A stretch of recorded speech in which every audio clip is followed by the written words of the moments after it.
أعوذ بالله من الشيطان الرجيم. بسم الله الرحمن الرحيم. إياك نعبد وإياك نستعين. اهدنا الصراط المستقيم. سورة الفاتحة آیت نمبر 4. مخی آیاتونو کې د الله جل جلاله حمد و ثنا بیان شو. الله جل جلاله فرمای د سوره فاتحه په باره کې چې هذا بیني و بین عبدي، دا زما او د بنده ترمنځ نیمه ده.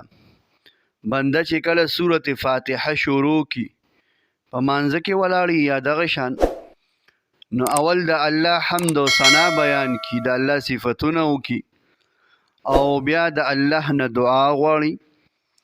نو الله جل شانه فرمایي چې بنده زما تعریفونه وکړو، اول زما حمد و ثنا بیان کړه، بیا زما نه سوال وکړو.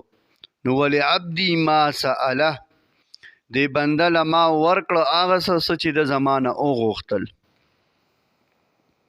د دې وجنه کله چې مسلمان انسان هر څوک چې وي، نارینه زنانه، په مانځ کې وي یا په غیر مانځ کې، د الله جل جلاله دا بهترین کلام بالخصوص سورة فاتحه شروع کی، الله دته متوجی کیږي.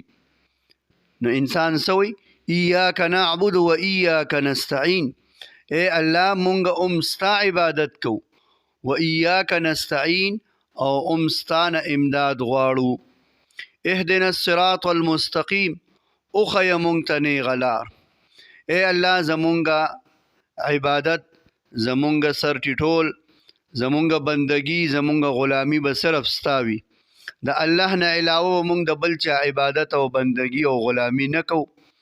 او اے الله مونږ باندې مشکلات راشي، مصیبت راشي، بیماری راشي، نو مشکل کشا او حاجت روا صرف تی، مونږ به صرف ستانه امداد غواړو.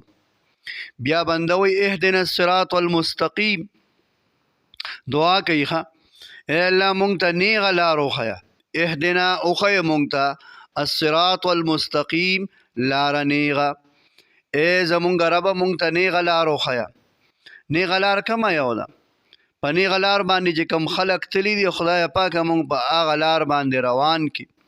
صراط الذین انعمت علیهم، د هغه خلکو لاره چې اے الله تا په دنیا او آخرت کې انعامات کړي دي، ته رضا شوي، ته خوشاله شوي، لکه پیغمبران، صحابه کرام، شهدا، صالحین، اولیاء کرام، دا منعم علیهم دي. په دې باندې د الله انعامات شوي دي، په دنیا کې هم او په آخرت کې به ولهم الله جل شانه درجات ورکي، د الله وعدې دي. نو اے الله مونږ د صحابه کرامو په لار روان کا، مونږ د انبیاء کرامو او د اولیاء کرامو په لار باندې روان کا. او چون کې په دنیا کې به نفس او شیطان مسائل او پریشانې راځي، مونږ به شیطان د دې سیده لارې نه اړی. نو بیا انسان دعا کوي غیر المغضوب علیهم ولا الضالین، نه د هغه خلکو لاره په کومو چې غضب شوي دي، ولا الضالین، او نه لار د ګمراهانو. یا الله د غضب کړی شوي خلکو نه کم چې ستا په نیز باندې مبعوث دي، کم چې ستا په نیز باندې عذاب شده دي، الہ العالمین، کم خلق چې ستا خوښ نه دي، کم خلق چې ګمراهان دي، د هغې د لارې نه مونږه وساته. نو سوی ایاک نعبدو، اے الله مونږه هم ستا عبادت کو، و ایاک نستعین، او هم ستانه مدد غواړو. اهدنا الصراط المستقیم، اوخیا مونږ ته نیغه لاره. صراط الذین، لار د هغه خلکو، انعمت علیهم، چې تا په هغوی باندې انعام کړی دی، په کومو خلکو چې تا انعام کړی دی.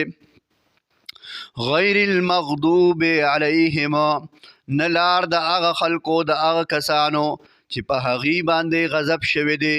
ولا الضالین، او نه لار د هغه خلکو چې ګمراهان دي، چې کم ګمراهان دي او کم غضب کړی شوي دي د هغه خلکو د لارې نم وساته. صدق الله العلی العظیم.